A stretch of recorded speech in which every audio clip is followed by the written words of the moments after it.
Ya, Assalamualaikum warahmatullahi wabarakatuh. Selamat sore Sobat Ini Japut. Salam sehat, salam super, salam satu ini. Jumpa dengan saya, Dr. Prasetya Nugraha Krisanti, atau saya bisa dipanggil Eni Gajah, dalam ID Japus Live Session melalui Instagram Live.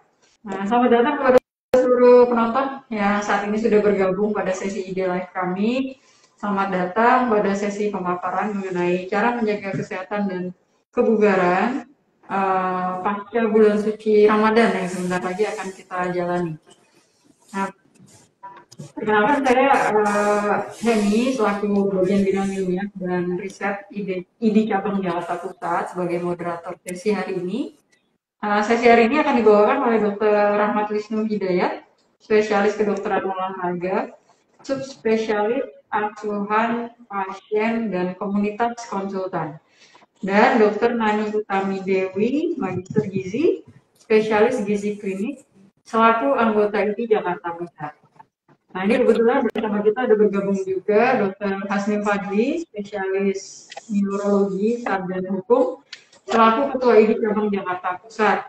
Nah, saya persilakan dokter untuk memberikan sambutan sedikit untuk Sobat ID Japus yang saat ini sudah bergabung. Dokter Hasnim, silakan Dokter Hasnim. Baik, salam sehat, salam super, assalamualaikum warahmatullahi wabarakatuh. Waalaikumsalam warahmatullahi wabarakatuh. Masih suasana hari raya pada puasa Ramadan. Izinkan kami mengucapkan izin bapak izin taqabbalallahu minkum, mohon maaf lahir dan batin bagi teman-teman yang merayakan Idul Fitri. Tentu pada kesempatan ini kita juga mohon maaf apabila dalam menjalankan tugas sebagai LCD juga melayani masyarakat kami banyak kekurangan. Kiranya di kesempatan ini mohon dibukakan pintu maaf yang sebesar-besarnya. Yang saya hormati panitia penyelenggara live IG dari bidang ilmiah, dimoderatori Dr. Raden Prasetya Nugraha Krisanti, spesialis bedah plastik RE konsultan, subspesialis KM, dan juga narasumber Dr. Raden Wisnu Hidayat.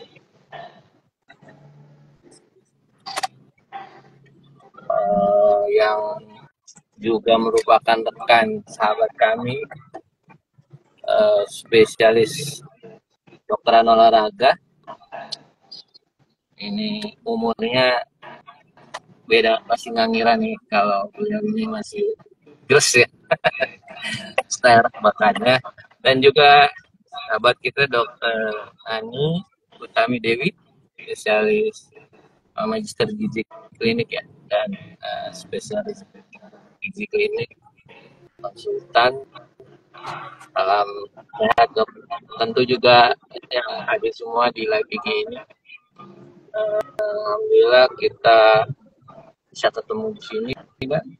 Tentu topiknya saya kira sangat penting buat kita ya, karena banyak orang mungkin mengira sudah tahu apa yang harus dilakukan ya, gimana setelah puasa 30 hari penuh. Tapi tentu nggak salah kalaupun mereka udah tahu, kita ingatkan. Dan ini para pakarnya sudah ada di sini, mungkin juga teman-teman udah banyak yang ingin mau ditanya. Saya rasa sangat penting ya untuk diingatkan kembali, atau malah jangan-jangan ada yang belum tahu, atau malah melaksanakan tapi kurang tepat ya. Ya,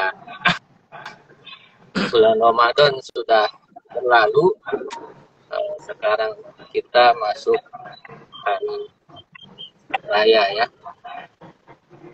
Tetap waspada Bapak dan Ibu soal makan minum dan rutin olahraga.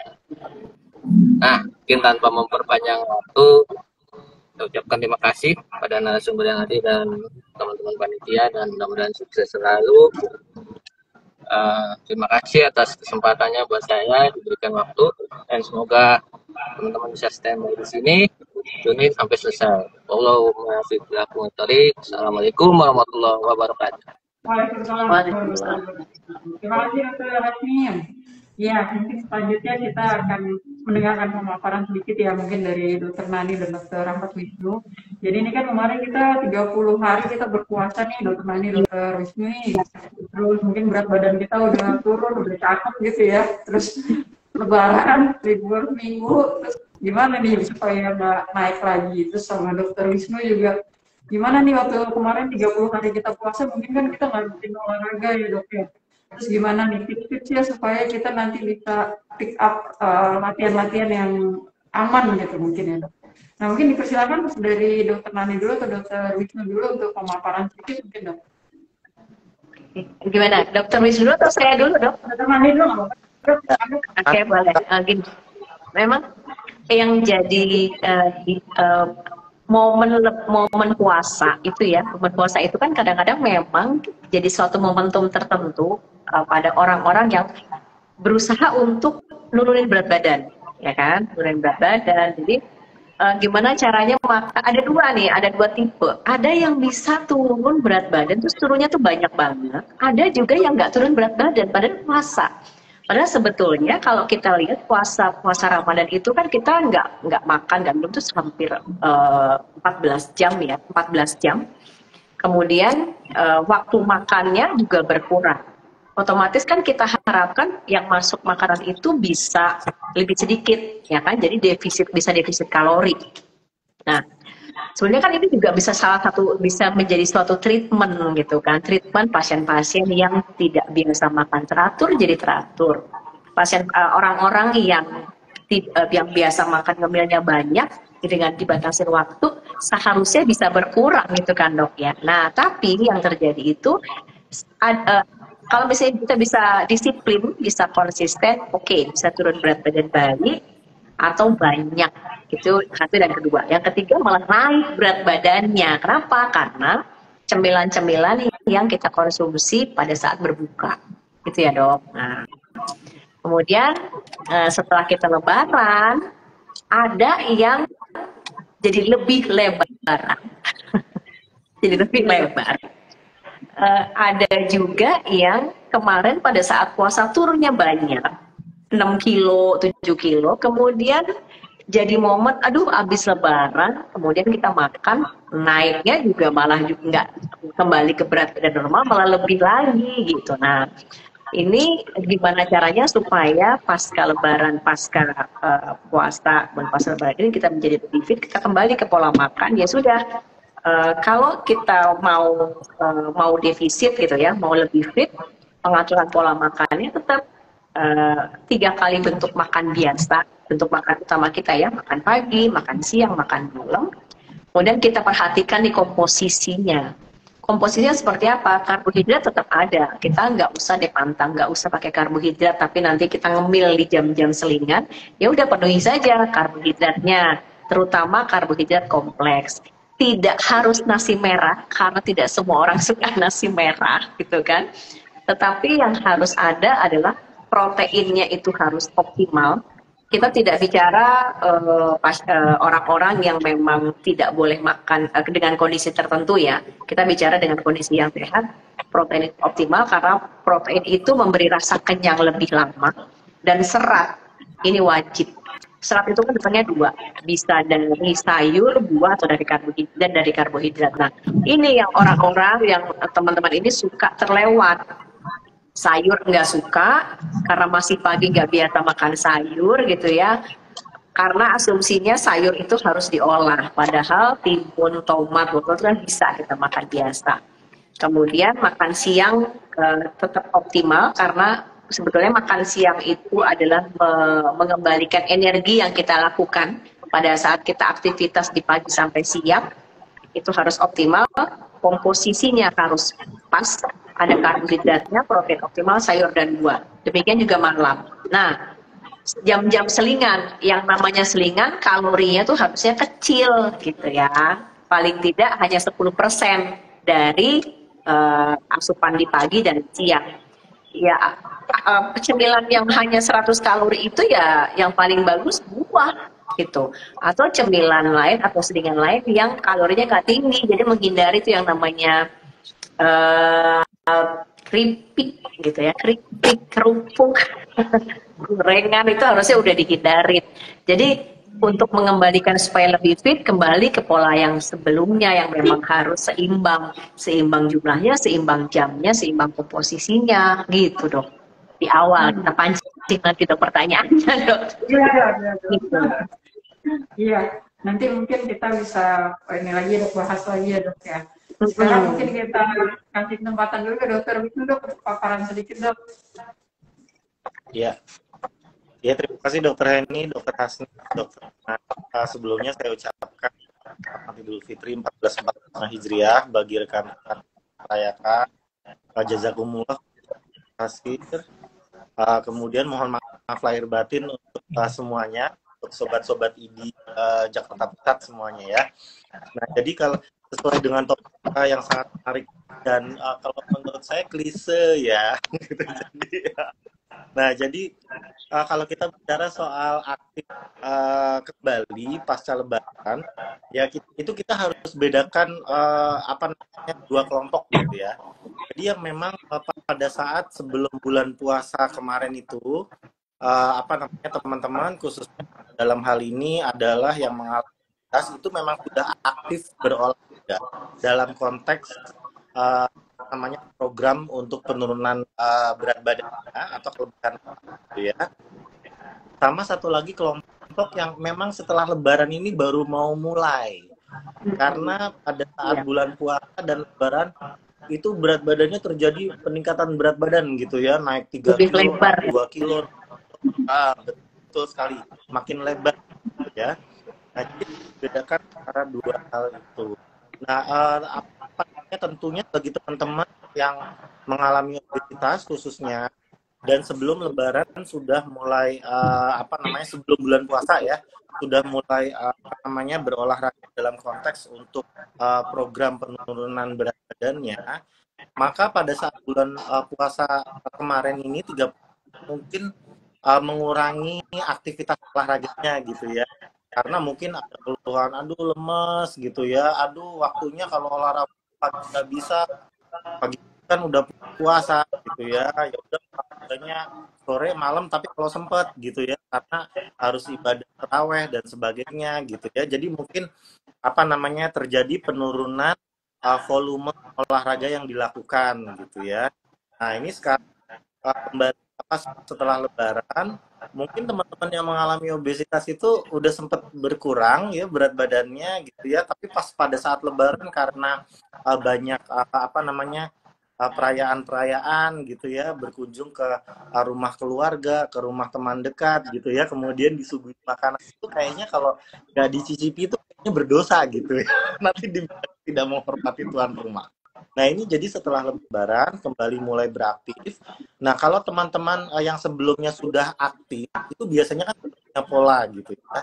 Jadi sebetulnya tidak ada masalah penjadwalan olahraga aerobiknya atau olahraga latihan bebannya gitu ya, karena apa namanya untuk menurunkan kelebihan lemak atau pada kasus obesitas itu olahraga definitif yang dilakukan yang memiliki efek pembakaran lemak dan efek metabolik ya, pembakaran apa namanya gula darah itu ada dua jenis, aerobik dan latihan beban.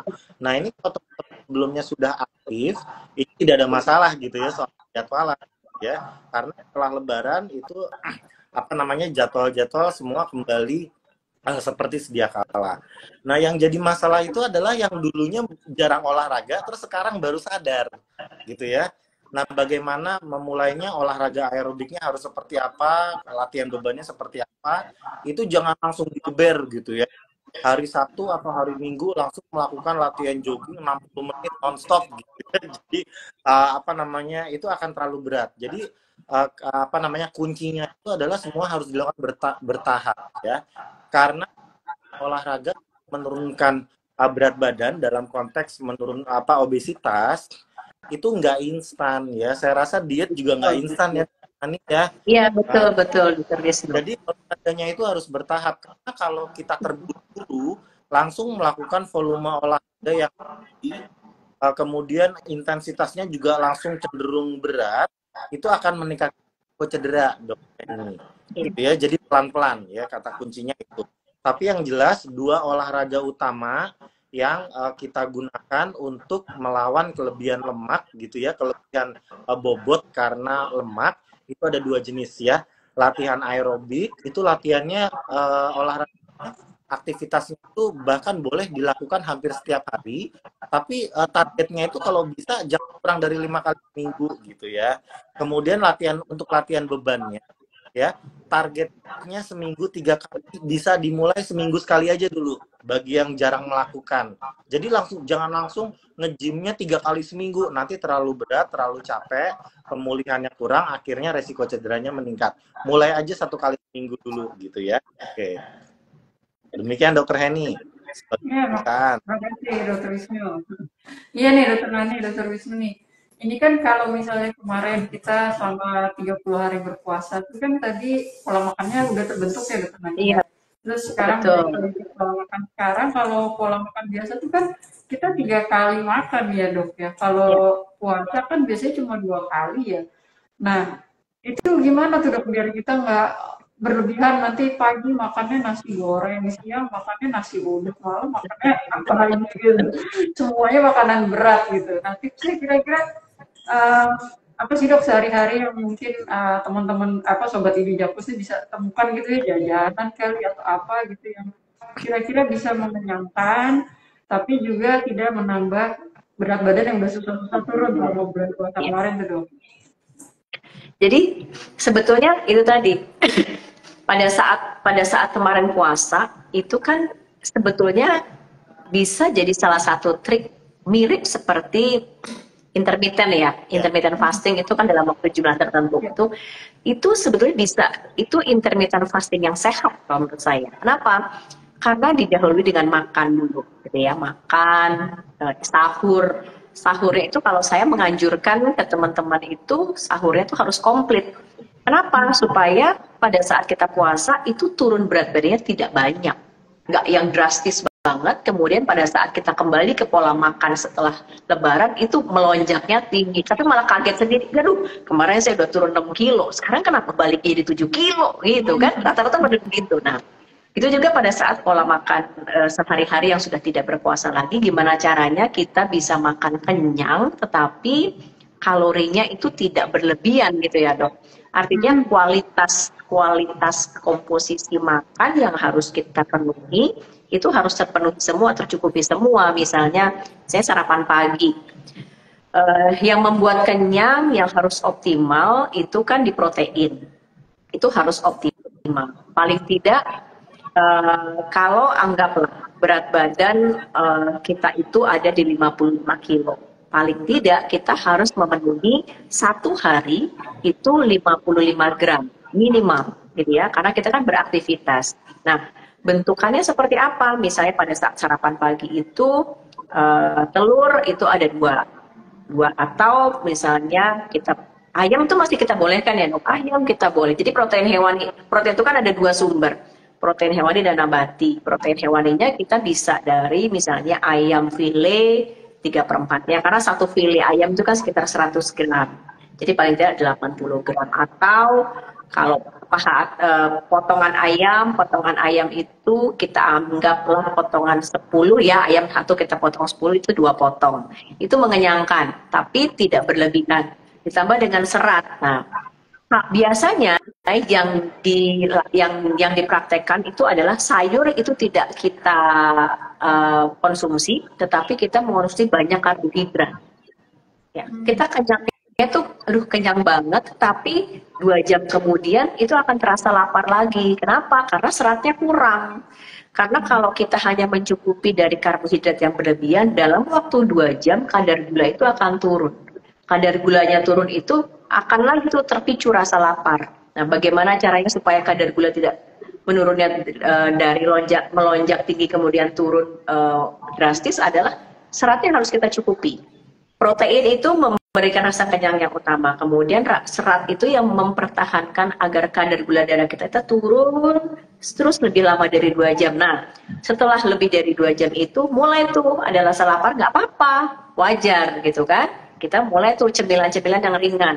Kita bisa makan buah, buahnya terutama buah potong dok, itu terutama sangat menolong pada saat jam-jam lapar ya. Karena kalau kita ngemil yang lain, rata-rata jarang, rata-rata tuh kan kalau cemilan itu adalah entah itu yang ada toples di samping meja kita ya, atau di kantor itu kan entah itu keripik, kerupuk atau jajanan-jajanan manis mengenyangkan sebentar atau malah memberikan rasa kenyangnya itu nggak pas gitu ya. Jadi pengen ngemil terus rasanya ya. Nah itu harus kita ganti, harus sudah mulai kita ubah. Kemudian makan siang ya sudah nggak apa-apa, makan siang biasa aja, nasi ada, proteinnya juga harus cukup, jangan lebih banyak proteinnya kalau dalam berbeda karbohidratnya. Jadi kalau misalnya dalam piring sehat itu eh, karbohidrat itu hanya seperempatnya dong, separuhnya itu sayur dan buah, seperempatnya lagi itu protein. Nah itu udah pas tuh gitu. Kemudian jam cemilan jam-jam 3 nggak apa-apa, kita pengen ngemil lagi, kita ngemil buah aja gitu. Kemudian makan malam diusahakan sebelum jam 19 karena kita kan harus tidurnya juga harus cukup ya dok. Ya udah makan malam lebih sedikit dari makan siang, seperti porsi makan pagi. Kemudian kita berikan waktu perut untuk mencerna, beristirahat. Mendekati jam 10 kita udah tidur kan dok, karena waktu tidur ini juga pengaruh. Kalau waktu tidur kita tidak sampai 6 jam 7 jam, metabolisme kita tuh, metabolisme karbohidratnya berubah, metabolisme lipid dan proteinnya juga berubah. Jadi lebih riskan untuk meningkatkan berat badan terutama gitu. Jadi ternyata tidak hanya makan saja yang harus kita atur, waktu tidur pun harus kita atur juga gitu dok. Gitu. Ya, baik dok. Nah, terus untuk Dokter Wisnu nih dok, kan tadi Dokter Wisnu bilang kita harus bertahap nih, mulai latihan lagi gitu ya dok ya. Nah, ini boleh dikasih contoh nggak sih dok? Misalnya gimana tuh tadi kan latihan beban itu bertahap, jangan langsung 3 kali seminggu misalnya kalau nggak biasa latihan beban.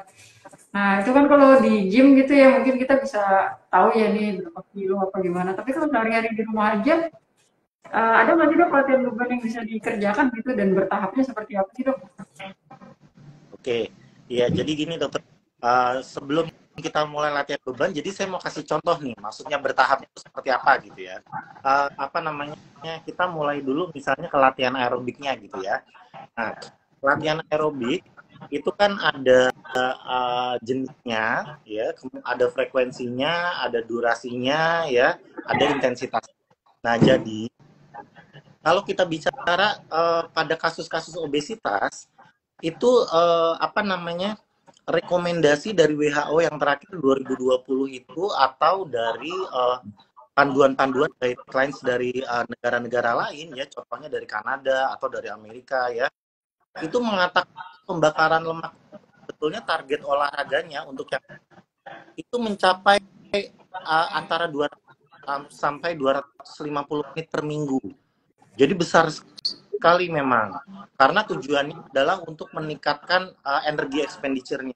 Nah, bagaimana sih kita, masa orang baru mulai program olahraga seminggu udah 200 menit, itu kan terlalu berat gitu ya. Nah, kita mulai bertahap gitu ya. Misalnya, jadi yang pertama adalah kita atur frekuensinya. Frekuensi olahraga itu sangat penting untuk membangun gaya hidup yang baik ya. Jadi untuk frekuensi ini dan beberapa penelitian itu yang pernah saya baca, untuk membangun suatu gaya hidup yang baru itu kalau bisa frekuensinya dalam 1 minggu tidak kurang dari 3 kali, tidak kurang, ya. Nah jadi bisa saja misalnya individu dengan obesitas itu mulai seminggu 3 kali, misalnya dengan Rabu Jumat atau Selasa Kamis Sabtu, atau kalau nanti kita bicara soal weekend warrior yang olahraganya hanya Sabtu Minggu, nanti kita bisa bicarakan ya. Nah, tapi katakanlah 3 kali seminggu itu Selasa Kamis Sabtu ya, 3 kali seminggu.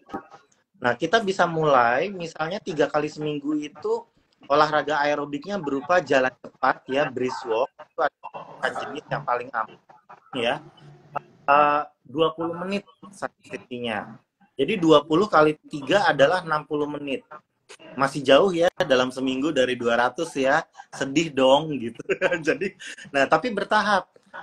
2 minggu melakukan hal seperti itu tidak ada keluhan, naik tambah. Tadinya 20 menit jadi 25 menit.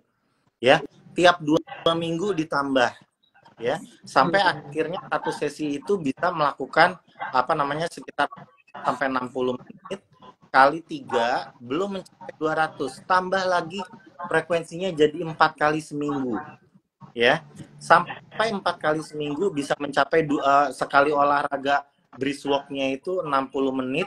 60 menit itu bisa dipecah ya, jadi misalnya pagi-pagi 20 menit dan sore-sore berarti masih ada sisanya ya, masih hutang 40 menit gitu ya, jadi nggak harus 60 menit kontinu, tapi boleh terbagi dalam hari. Nah, jadi 4 kali 60 sama dengan 240 menit. Wah, sudah mencapai rekomendasi. Ya. Jadi awalnya bertahap seperti itu. Demikian juga latihan beban misalnya. Ya. Seminggu sekali atau mulai seminggu 2 kali deh.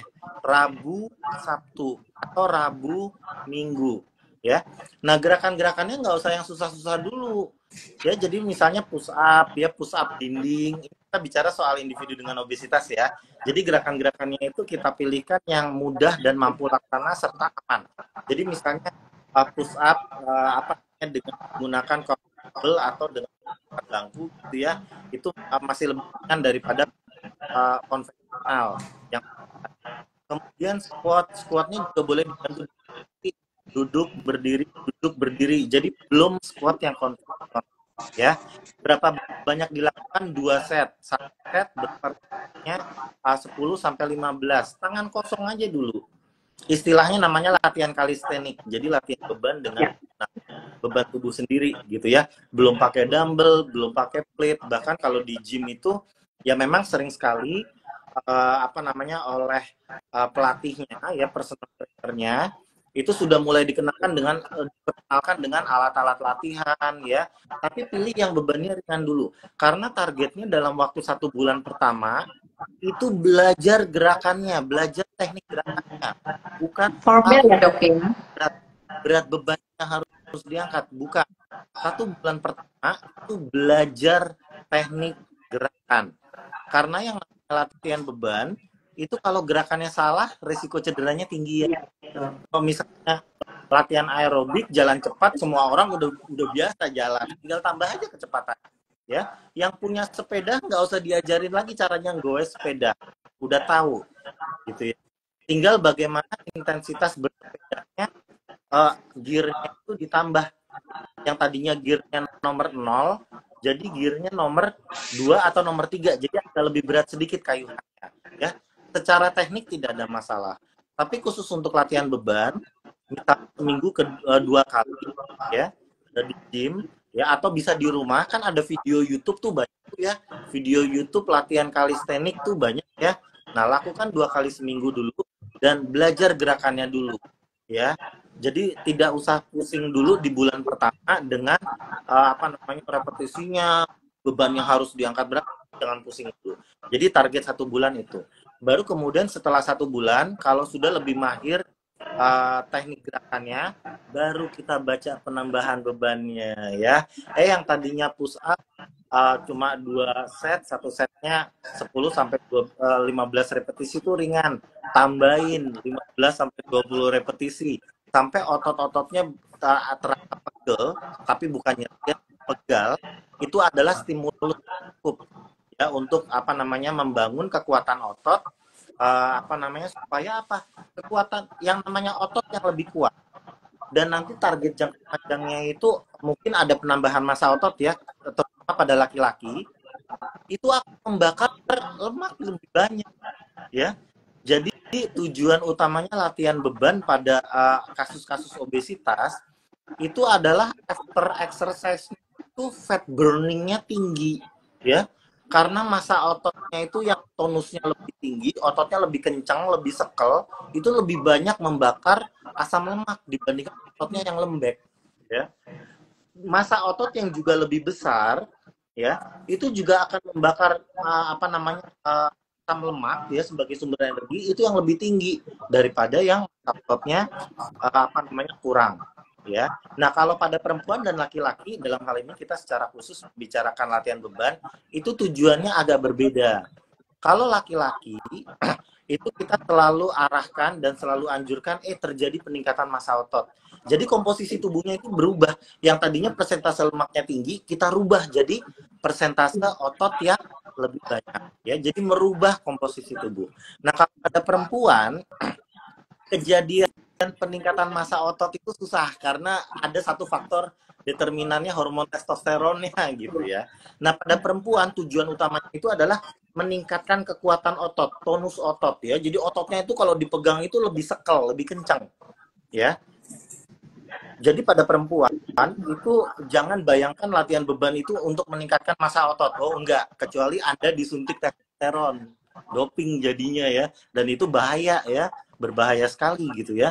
Nah, jadi pada perempuan tujuannya itu meningkatkan kekuatan otot dan tonus otot itu sehingga pembakaran lemaknya itu akan lebih banyak gitu ya. Jadi kira-kira demikian Dokter Heni ya, contoh bertahapnya tadi seperti itu. Terima kasih Dokter Wisnu. Iya dok, ini kan kita tadi udah ngomongin nih ya makanannya mesti diatur begini, exercise-nya mesti bertahap begitu.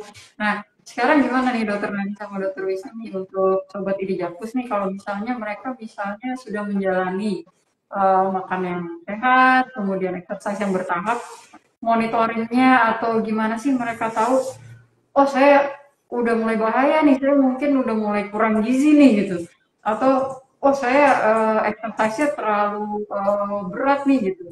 Kan jangan sampai udah cedera dulu terus baru Ya. diatur gitu ya. Nah mungkin dari dokter ini gimana nih kita monitoringnya apa sih yang mesti kita monitoring nih kalau kita udah pas nih dietnya gitu.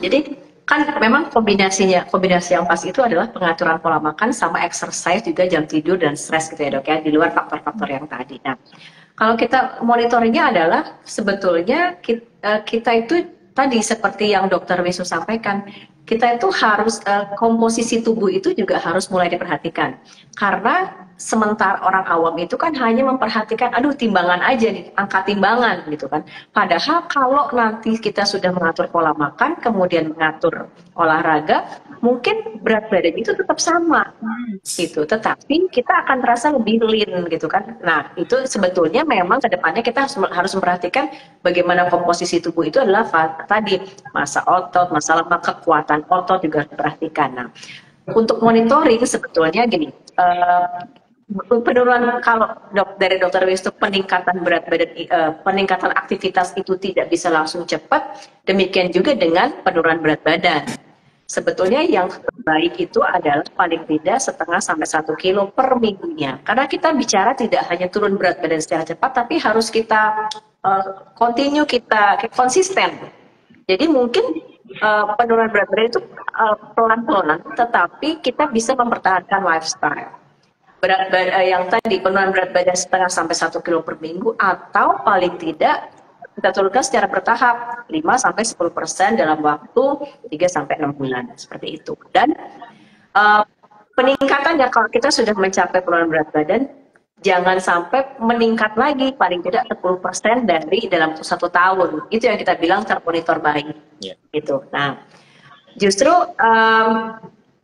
konsisten, disiplin, dan monitoring yang dalam waktu lama, karena goalsnya kan kita tidak turun berat badan yoyo ya, turun kemudian naik lagi, turun dengan naik lagi gitu ya. Nah jadi yang harus kita jaga adalah gimana kita continue mengatur makan. Mungkin memang tidak bisa disiplin yang aduh berat makan harus demikian, makan yang biasanya makan cemilannya banyak gitu ya dok ya, kemudian harus porsinya demikian, makan pagi demikian, selingan dan sedikit. Enggak, itu bertahap. Paling tidak cemilan-cemilan manis, kita kurangin separuhnya. Lama-lama kita udah bisa kurangin. Yang biasanya biasa minum kemasan dengan gula yang tinggi, itu pengaruh banget. Itu bisa kita kurangin. Nah, gimana caranya? Ya udah kita optimalkan di porsi makannya. Nah, kadang banyak sekali teman-teman itu yang aduh saya mau cuttingnya banyak banget gitu ya, dan udah mulai banyak sekali yang namanya defisit kalori gitu kan, tanpa memperhatikan komposisinya, sering makannya dikurangi banget Jadi makan makan udah saya nggak mau pakai nasi, saya nggak mau karbohidrat gitu kan, karena nasi itu jahat. Jangan, sayang banget, kasihan ya. Nasi nggak ada salahnya kemudian disalah-salahin gitu kan. Nggak apa-apa, kita kenyangkan aja. Tapi yang sering terjadi defisit kalori berlebihan, tetapi cemilannya yang bertambah. Cemilan-cemilan yang manis gitu kan, karena emang lapar banget. Orang kalau sudah gula darahnya terlalu turun, apa aja juga yang tercepat terdekat biasanya kan yang dikonsumsi gitu kan. Nah, itu yang sering membuat yang tidak termonitor dengan baik gitu, Dok. Jadi lebih baik kita makan biasa aja, cuma cemilannya yang kita batasin. Kita cut dulu deh dari cemilan-cemilan manis, cemilan-cemilan yang mengandung gorengan, cemilan-cemilan yang kadar fatnya tinggi gitu. Itu mulai dikurangi secara bertahap dulu. Monitoringnya tadi, berat badannya susutnya ya udah setengah 1 kilo dalam waktu 1 minggu. Jadi dalam waktu kira-kira 1 bulan itu bisa turun 5%. Nanti bertahap lagi 5% kedua, seperti itu dong. Jadi continue terus, disiplin, konsisten, itu sih. Kalau itu Dok, tadi dokter bilang komposisi tubuh itu lemak dan lain-lain, itu meriksanya gimana tuh Dok? Sebetulnya ada alat khusus yang kita bisa mengecek komposisi tubuh ya Dok, komposisi. Jadi bioimpedance analysis. Jadi di situ bisa kita periksa berat badan kita itu berapa. Kemudian dari badan itu kan komposisinya ada komposisi lemak, komposisi massa otot, massa tulang dan air. Nah, itu juga akan kelihatan jelas Dok. Oh, ternyata komposisi fat saya itu persentasenya lebih tinggi dibandingkan massa lemaknya, massa ototnya, seperti itu. Jadi dari situ bisa kita perhatikan. Jadi kita tidak hanya memperhatikan timbangan berat badan, tetapi komposisi sudah bisa kita lihat. Oh, ternyata yang harus saya kuatkan lagi adalah massa ototnya, seperti yang tadi Dokter Wisnu bilang. Berarti yang kita harapkan kan kalau fat burning, massa ototnya juga menurun. Selain tadi aktivitas fisik, makannya gitu kita itu. Berarti harus pakai alat itu ya Dok ya, kalau mau lebih akurat ya Dok ya? Ya, bioimpedance analysis atau alat untuk menilai komposisi tubuh gitu. Baik Dok. Nah, Dokter Wisnu gimana nih Dok kalau misalnya yang olahraga nih Dok? Monitoringnya supaya nggak bahaya gitu Dok? Iya. Jadi pertama khusus untuk pemantauan ya, monitoring khusus untuk kita di sini membahasnya untuk dari pemeriksaan awal ya sebetulnya ya. Nah jadi kalau tadi menyambung Dokter Nani tadi, pemeriksaan komposisi tubuh gitu ya, itu massa otot itu dan massa tulang itu sebetulnya sering ditinggalkan gitu loh. Iya. Jadi orang terlalu fokus pada persentase lemaknya, lemak visceralnya ya, lemak perutnya gitu ya, terlalu terfokus pada itu. Padahal dari riset-riset itu dinyatakan katanya dalam program penurunan berat badan itu latihan bebannya ditinggalkan. Jadi hanya mengandalkan diet saja, itu bisa terjadi penurunan massa otot itu sampai lebih dari 25% Dokter Heni. Iya, betul, setuju Dok. Kali efeknya apa sih penurunan? Jadi penurunan berat badan yang besar itu salah satu yang turun itu karena massa ototnya turun juga sampai lebih dari 25%. Ya. Oh, jangan seneng dulu. Jadi kalau kita hanya mengukurnya di timbangan biasa gitu ya. Oh, seneng banget turun. Padahal ternyata setelah dicek komposisi tubuhnya di tempat praktek itu alat dia ya body impedance analysis itu sudah mulai banyak tersedia. Kalau mau yang lebih detail lagi dan lebih bagus lagi itu DEXA ya.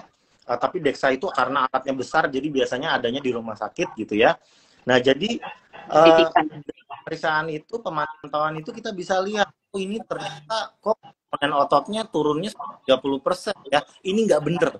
Berarti sebetulnya the way cara kita itu ternyata salah ya. Dietnya mungkin pasiennya terlalu ekstrim, mengatakan harus bertahap begini. Tapi ternyata di luar sana itu mulut-mulut yang memberikan anjuran itu jauh lebih dahsyat ya dari anjuran yang Dokter Nani.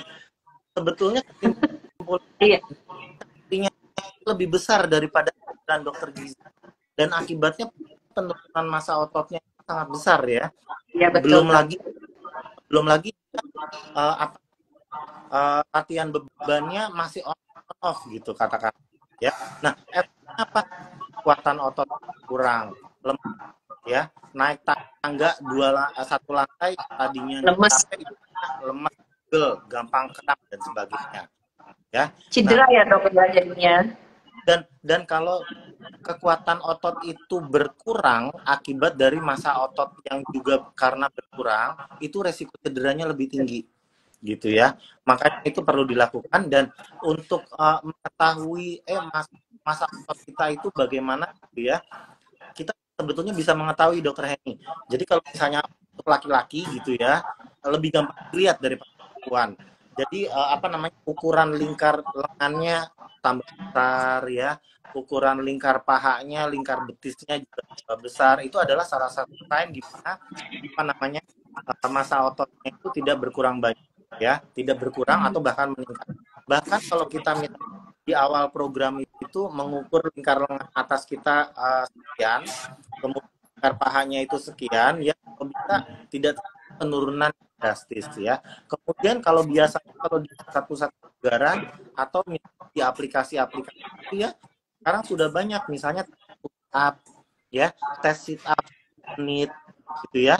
Nah itu kita bisa lakukan tes itu, maka yang tadinya misalnya katakanlah pada awal program itu tingkat kekuatan dan ketahanan ototnya itu kategorinya rendah, maka dengan program latihan bebannya harusnya meningkat dong ya, jadi average gitu ya. Yang tadinya awalnya sudah average harusnya meningkat dong ke above average ya. Jadi bukannya dari average kemudian turun jadi poor, kemudian awalnya poor bukan malah makin jelek lagi gitu ya. Itu tanda programnya gagal sebetulnya ya. Kalau latihan ada yang handphone gitu ya, namanya kenapa dokter? Aplikasi di handphone bagi download gitu bisa ya? Bisa ada banyak aplikasi yang tes kebugaran gitu ada ya. Bahkan namanya di pusat kebugaran kalau dia established itu alat di treadmillnya itu ada salah satu fiturnya adalah fitness test ya. Itu kita bisa mengukur tingkat kebugaran aerobik ya, hasil latihan endurance ya.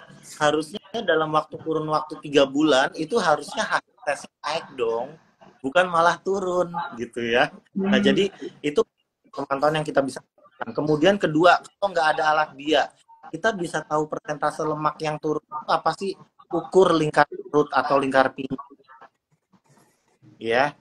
Jadi salah satu perbaikan komponen lemak, persentase lemaknya itu menurun adalah ukuran celananya jadi lebih kecil, ukuran roknya jadi lebih kecil ya. Sementara misalnya massa ototnya itu naik, ukuran bajunya jadi bertambah. Ya, itu kalau pada laki-laki. Kalau pada perempuan, ukuran boleh jadi ya ukuran bajunya itu mengecil karena persentase lemaknya berkurang gitu ya. Dan ukuran celananya berkurang ya. Lingkar pinggangnya artinya menurun ya. Dan kemudian kalau misalnya di pusat kebugaran itu biasanya ada tes kebugaran ya, misalnya push up, sit up seperti yang tadi saya sampaikan, hasilnya tambah baik. Itu artinya pada individu perempuan tersebut terjadi perbaikan kekuatan otot, bukan tambah menurun gitu ya. Nah kemudian selalu dikonversi perhitungkan juga dengan hasil pemeriksaan komposisi tubuhnya tadi gitu ya. Persentase tubuhnya turun. Dan massa otot kalau boleh turun itu sebaiknya turunnya nggak lebih dari 10% ya. Massa tulang kalau bisa jangan turun sama sekali, baik laki-laki maupun perempuan. Ini pada contohnya pada laki-laki itu kalau misalnya latihan bebannya masih kurang, itu tulangnya itu bisa berkurang sekitar 0,3 sampai 0,5 kg. Massa tulang kalau bisa jangan berkurang. Kalau pada perempuan itu bisa turun 0,2 0,3 kg. Kecil dok 0,2 kg. Jangan. Massa tulang nggak boleh turun. Kalau di awal pemeriksaan pada perempuan massa tulangnya 2,7 kg dari hasil pemeriksaan komposisi tubuh. Itu kalau bisa dalam program penurunan berat badannya dan dengan latihan beban itu massa tulangnya naik 2,8 2,9. Kalau pada laki-laki jangan kurang 3,7 kilo massa tulangnya. Demikian ya. Jadi gambarannya. Baik. Baik dok. Dok, ini ada pertanyaan nih dok dari Sobat Idi Japus nih. Dari Dokter Anjani ya. Selamat sore dok, apakah ada tips untuk olahraga sederhana yang bisa mulai dilakukan oleh penyandang diabetes mellitus tipe 2 pasca bulan Ramadan? Ya. Ya, jadi kalau untuk pengidap diabetes ya, diabetes ini kalau boleh saya bilang suatu masalah kesehatan ya, olahraganya sangat challenging ya, karena baik latihan aerobik maupun latihan beban itu sebetulnya definitif mutlak harus dilakukan ya, karena gula yang berlebih itu pembakarannya di mana lagi kalau bukan di otot. Tapi masalahnya adalah untuk membakar proporsi pembakaran glukosanya itu tinggi kalau aktivitasnya intensitasnya cenderung tinggi ya. Diabetes itu challenging-nya di situ ya. Sementara kalau intensitasnya cenderung lebih tinggi itu kalau pada awal-awal program itu mungkin ada episode hipoglikemi ya, gula darahnya drop. Nah, jadi apa yang bisa dilakukan untuk teman-teman dengan diabetes itu adalah olahraganya diatur intensitas sedang tapi diselingi juga dengan intensitas berat sedikit-sedikit. Contohnya gimana? Misalnya jalan cepat ya, 5 menit diselingi dengan jogging 30 detik aja. Kemudian diulangi lagi seperti itu gitu ya, berulang-ulang sampai 30 ya. Jadi ada fase-fase di mana pembakaran glukosa darahnya itu lebih tinggi ya, dengan aktivitas lari kecil tadi ya, jogging kecil ya. Tapi kan 30 detik, cuma 30 detik itu resiko cederanya kecil, termasuk masih kecil dibandingkan harus jogging selama 30 menit continue gitu ya. Nah, kemudian untuk latihan bebannya nggak ada tuh jadinya dari hasil penelitian, nggak ada ceritanya Dokter Henny bebannya hanya menggunakan kilo terus atau 2 kilo terus gitu ya. Bulan pertama pakai beban 1 kilo. Tujuan utamanya belajar teknik gerakan. Mulai bulan kedua pegangan dumbbellnya harus ditambah jadi 2 kilo ya. Sehingga dalam satu set gerakan latihan beban itu melakukan gerakannya itu repetisinya hanya antara 12 sampai 15. Bulan ketiga keempat harus ditambah lagi sehingga satu setnya itu bisa melakukan repetisi 10 sampai 12 satu setnya. Nah, itulah latihan beban ya yang digunakan di mana tingkat pembakaran glukosanya lebih tinggi. Ya. Jadi kalau bebannya hanya 1 kilo, ya itu yang kebakar gulanya sedikit, diabetesnya susah dikendalikan. Ya, jadi harus peningkatan bertahap. Ya, nah jenis olahraganya itu sebetulnya sama dengan masyarakat awam, kecuali kalau dia sudah ada kaki diabetes ya, untuk jalan susah, akhirnya olahraganya senam aerobik tapi sambil duduk, ya pakai kursi, gitu ya, ikuti saja gerakan senamnya tapi sambil duduk. Gitu. Boleh ditambah kalau mau lebih berat sedikit pakai ini. Kalau di kota besar itu kan ada wrist weight ya, pemberat yang dipasang di pergelangan tangan, dan ankle weight, pemberat yang dipasang di pergelangan kaki. 1 kilo udah sambil duduk senam aerobiknya lakukan dengan menggunakan alat bantu itu ya. Kemudian lihat, pantau dalam waktu 1 minggu itu terjadi episode hipoglikemi enggak? Ya, kalau terjadi episode glikemi itu maka intensitas olahraganya turunin dulu sedikit, ya. Atau jangan-jangan dietnya dia karbohidratnya terlalu kurang, ya, sehingga muncullah itu keluhan-keluhan hipoglikemi. Tapi dari berbagai penelitian, selama diabetes ini melakukan olahraganya itu bertahap, intensitasnya nggak langsung ke intensitas yang cenderung lebih tinggi daripada intensitas sedang ya, bertahap ya, di mana di dalam prosesnya itu kan juga disesuaikan dengan asupan makannya. karbohidratnya, dosis obatnya, gitu ya. Nah, kalau aturan-aturan itu diikuti, maka episode-episode hipoglikemi itu jarang terjadi, gitu ya. Oke. Ya. Demikian dokter. Terima kasih Dokter Wisnu. Ya, sama. Pertanyaan lagi nih dok dari Sobat Idi Jakus, mungkin untuk Dokter Nani nih. Pertanyaan dari Arman Hidayat. Untuk individu yang mau diet, baiknya harus banyak makanan jenis makanan apa ya dok? Sebetulnya tadi polanya sih seperti tadi yang sudah saya sampaikan ya Dokter Heni. Bukan harus makan apa, tetapi jumlah makanan, kemudian komposisinya dan jumlah komposisi sama waktunya itu yang harus diperhatikan. Tadi komposisinya harus seimbang kan dok, antara karbohidratnya harus, proteinnya harus optimal, kemudian seratnya harus ada, dan karbohidratnya juga harus ada gitu. Kemudian jamnya diusahakan untuk tidak terlalu jauh. Artinya pada saat kita makan pagi itu adalah starter kita untuk melakukan aktivitas. Jadi itu harus dikonsumsi. Jangan sampai kita tidak makan pagi tetapi kita makan di jam 10 yang rasa laparnya sudah luar biasa. Jadi malah jumlah volume komposisi itu jadi berlebihan. Kemudian pada saat makan siang ya sudah makanlah makan siang karena memang itu memberikan energi untuk aktivitas kita pagi sampai siang dengan komposisi yang pas, yang optimal. Proteinnya harus optimal, kemudian sayur dan buah itu harus ada dan karbohidrat.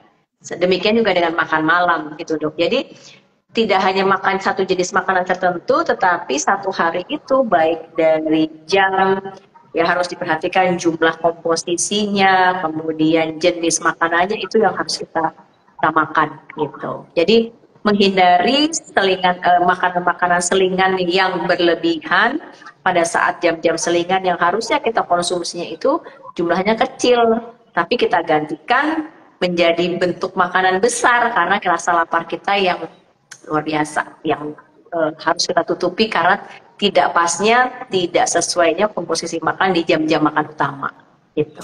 Dan olahraga pasti tadi kombinasi seperti yang tadi Dokter Wisnu sampaikan. Kalau kita mengonsumsi makan terlalu sedikit, massa otot kita tidak terbentuk, kekuatan otot kita tidak terjadi gitu. Jadi yang kita inginkan harusnya kita kuat berolahraga karena kita mengurangi makan terlalu banyak, jadi kita tidak kuat, nggak ada tenaga gitu Dokter Wisnu ya untuk melakukan aktivitas olahraga sendiri gitu. Akhirnya massa otot kita jadi lebih kecil jadinya gitu Dokter Heni. Baik Dokter Nani, terima kasih banyak. Ya ini mungkin karena waktunya sudah mau habis, tinggal 3 menit lagi ya dok.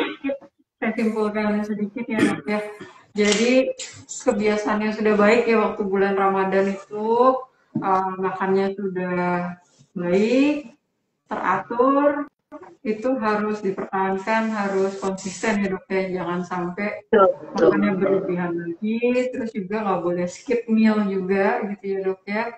Kemudian juga selain konsisten makannya harus baik, juga harus konsisten mulai olahraga yang tadinya selama bulan puasa mungkin lemas gitu ya, nggak ada waktu.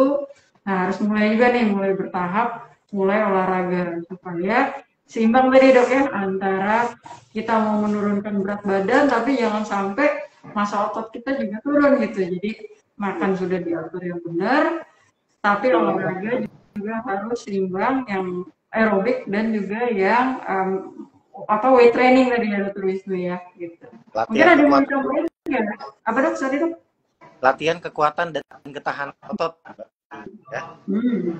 Kekuatan dan ketahanan massa otot ya Dokter Wisnu ya, jangan sampai ini malah jadi kurang. Ya. Massa otot. Jadi intinya kita jangan melaparkan sampai kelaparan diri kita sendiri gitu sampai akhirnya massa ototnya kurang, lemes ya akhirnya mau olahraga jadinya muter-muter gitu aja ya malah jadi nggak sehat. Ya. Mungkin ada tambahan kesimpulan dari Dokter Nani sama Dokter Wisnu?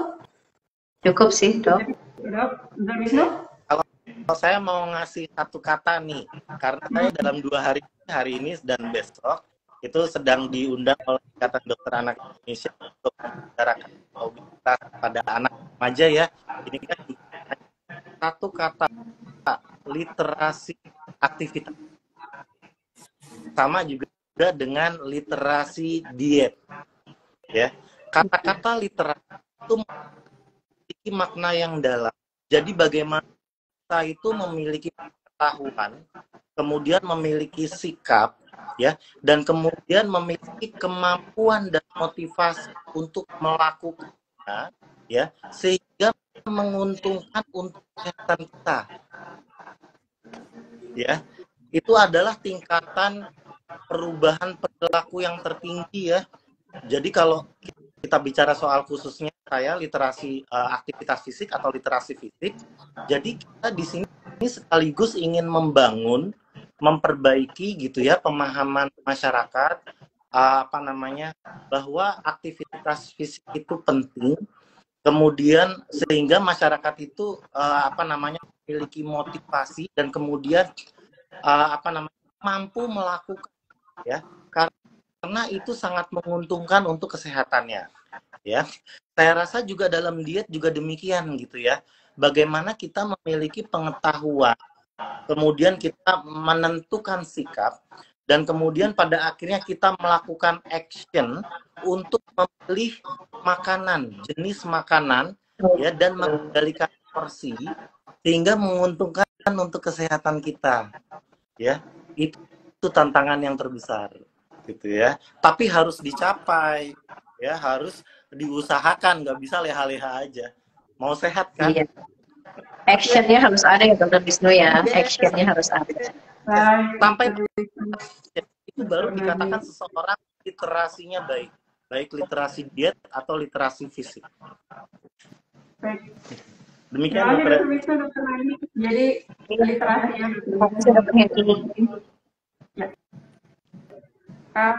mungkin terima kasih banyak kami sampaikan untuk narasumber kita pada sore ini, Dr. Ahmad Wisnu dan Dr. Nani sudah memberikan pengetahuan yang mudah-mudahan bisa dimanfaatkan, kemudian nantinya bisa menciptakan pola hidup yang lebih baik gitu ya untuk sobat-sobat ID Jakus. Mungkin untuk lebih dan kurangnya kami mohon maaf dan sampai jumpa di IG Live berikutnya dari di Jakarta Pusat. Wassalamualaikum warahmatullahi wabarakatuh. Waalaikumsalam. Sehat-sehat semua ya, salam sehat ya. Salam sehat.